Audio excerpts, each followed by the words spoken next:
Il y a des prières qu'on récite sans plus les entendre. Des mots que nos lèvres connaissent mieux que notre cœur. Ils roulent dans la bouche comme des pierres polies par le temps, usées, vidées de leur feu. Le Notre Père est de celle-là.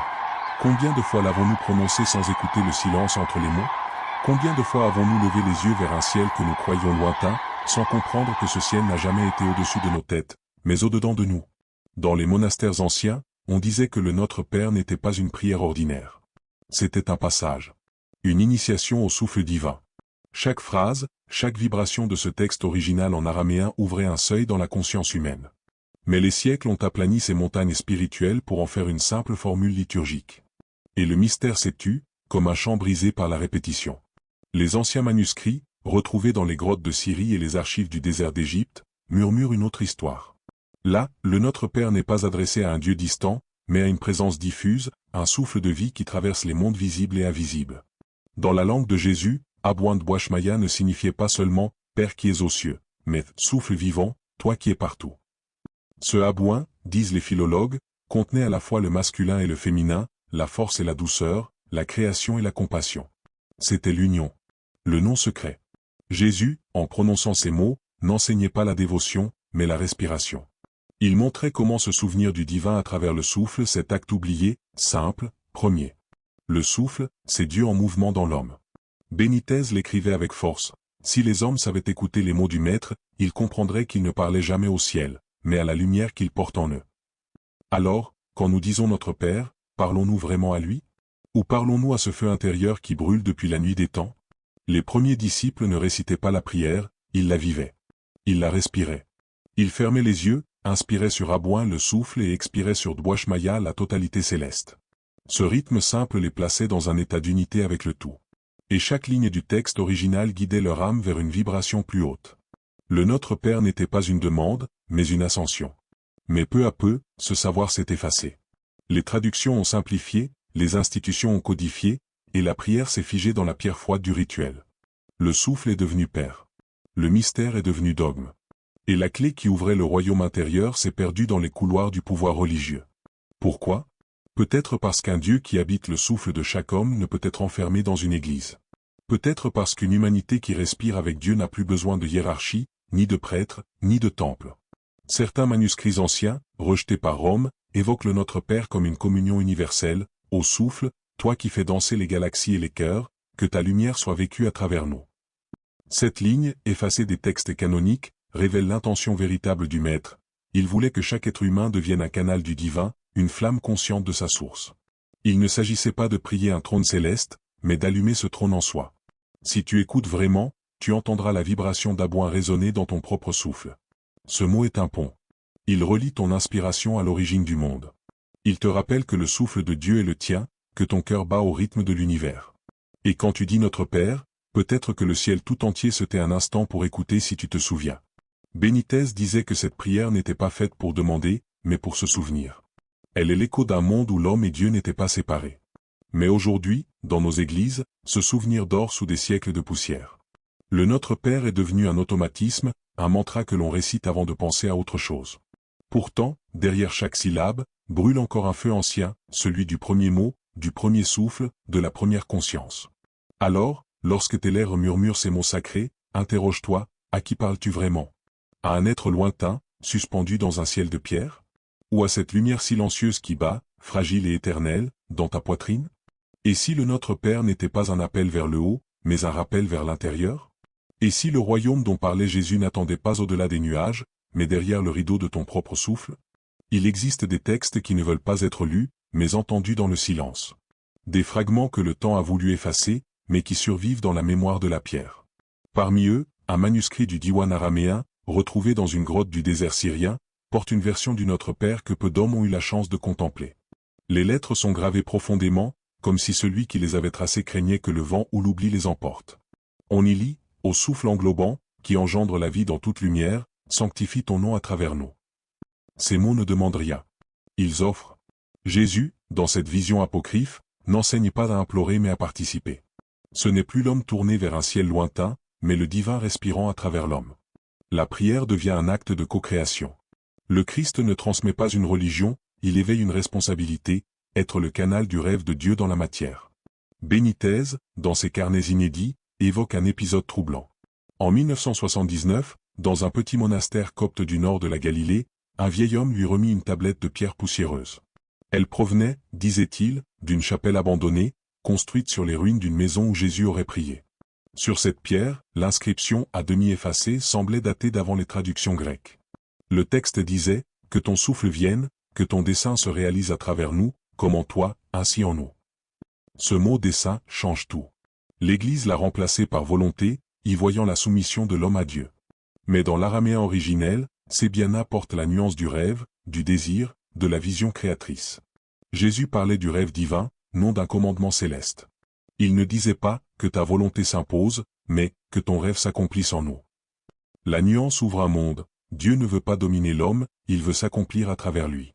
Le royaume n'est pas un lieu à atteindre, c'est un état où le rêve du Créateur et la conscience de la créature s'unissent dans une même respiration. Dans l'Évangile selon Thomas, texte que Rome a voulu faire taire, Jésus dit « Le royaume du Père est répandu sur la terre, et les hommes ne le voient pas ». C'est une révélation vertigineuse.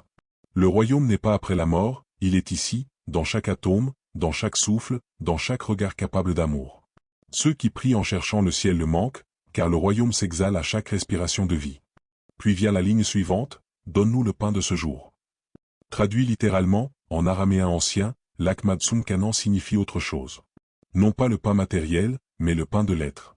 La nourriture dont Jésus parle n'est pas celle qui rassasie le ventre, mais celle qui nourrit la conscience. Le pain de l'être, c'est la connaissance vivante, le verbe, la vibration qui réveille l'âme.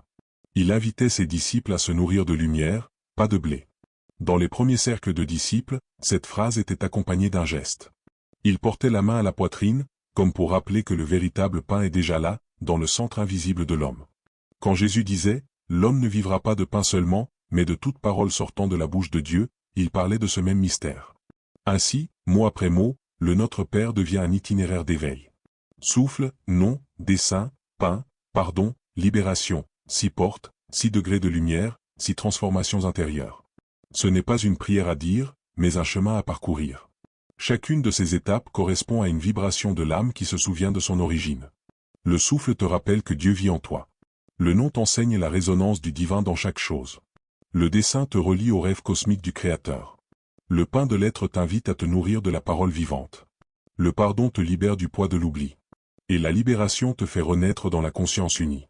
Benitez disait que la véritable révolution du Christ n'était pas morale, mais vibratoire. Il parlait une langue de lumière. Ces mots contenaient des fréquences capables d'ouvrir les portes de la perception. Ceux qui les ont traduits ont vu des phrases, mais ils n'ont pas entendu la musique.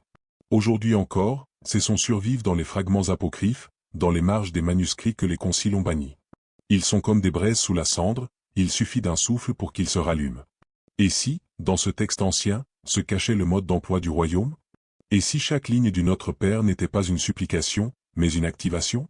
Et si, depuis 2000 ans, l'humanité répétait un code sacré sans savoir qu'elle détenait la clé du divin en elle?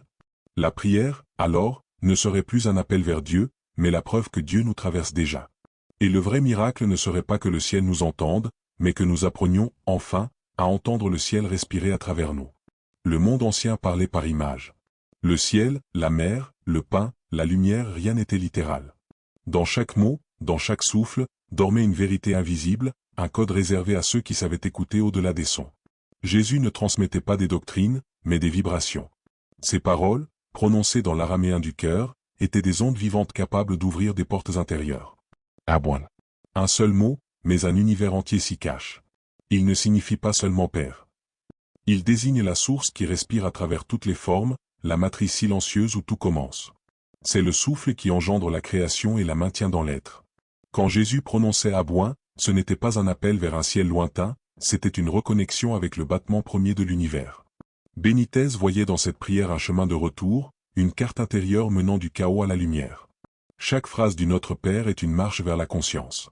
Que ton nom soit sanctifié n'est pas une supplication, mais un rappel, fais briller ta lumière en moi, que ton essence se manifeste à travers mon être. Le nom, dans la tradition hébraïque, n'est jamais un simple mot. Il est la signature vibratoire de Dieu. Dire le nom, c'est tenter de contenir l'infini dans le souffle. C'est pourquoi Moïse, face au buisson ardent, entend « Ayez Asher Ayez, je suis celui qui est ». Une réponse qui n'enferme rien, mais qui ouvre tout. Ce « je suis » résonne dans tout être conscient. Il n'appartient pas à un seul homme, ni à une religion, mais à la vie elle-même. Les mystiques de toute tradition l'ont reconnu. En Inde, le prana, dans la Genèse, le Ruach Elohim, l'esprit qui planait sur les eaux. Ce souffle unique traverse les âges, les continents et les langues. Et dans le cœur de chaque être humain, il attend d'être reconnu.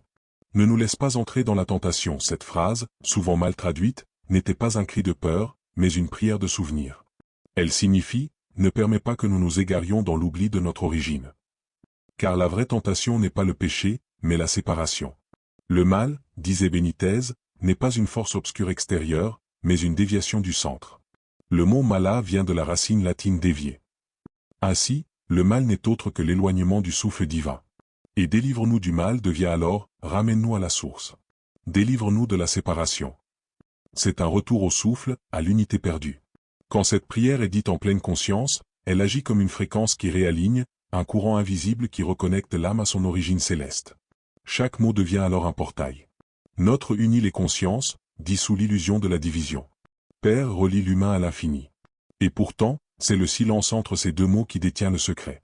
Ce silence, c'est l'espace sacré où le mental cesse et où la présence apparaît. C'est là, dans cet entre-deux, que le royaume se révèle.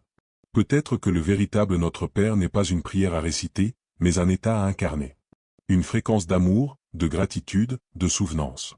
Une vibration de retour à la maison. Les mots ne sont que les marches, le silence, lui, est la porte.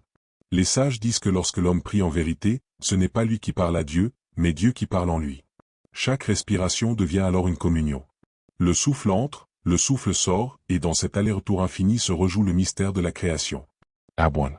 Père. Source. Souffle. Benitez écrivait, le maître ne voulait pas fonder une religion, mais réveiller la mémoire divine des hommes. Cette mémoire n'est pas intellectuelle. Elle ne s'apprend pas dans les livres, elle se souvient dans le silence. Là où la pensée se dissout, où les mots cessent de séparer, l'âme reconnaît enfin le son primordial. Alors que reste-t-il en toi de ce souvenir? Quand tu respires profondément, sens-tu encore ce souffle premier, celui qui faisait vibrer la poitrine d'Adam avant même qu'il ne voie la lumière? Le même souffle parcourt tes poumons en cet instant. Tu ne l'entends pas, mais il est là, immobile et éternel sous le mouvement.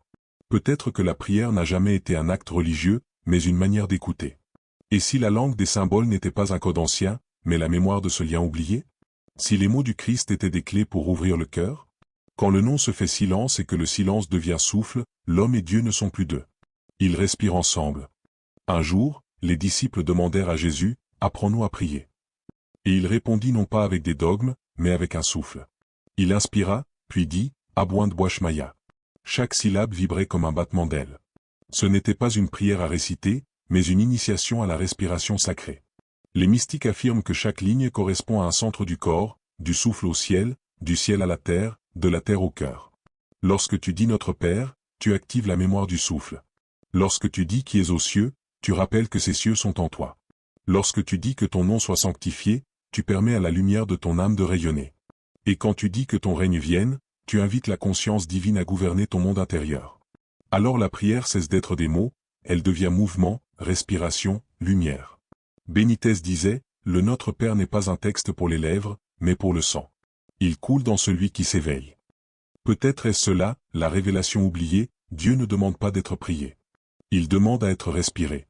Et si tu fermais les yeux maintenant, écoutant simplement ton souffle, peut-être entendrais-tu ce murmure ancestral. Abouin de Boishmaya, au souffle de vie, toi qui es partout, fais de moi ton ciel.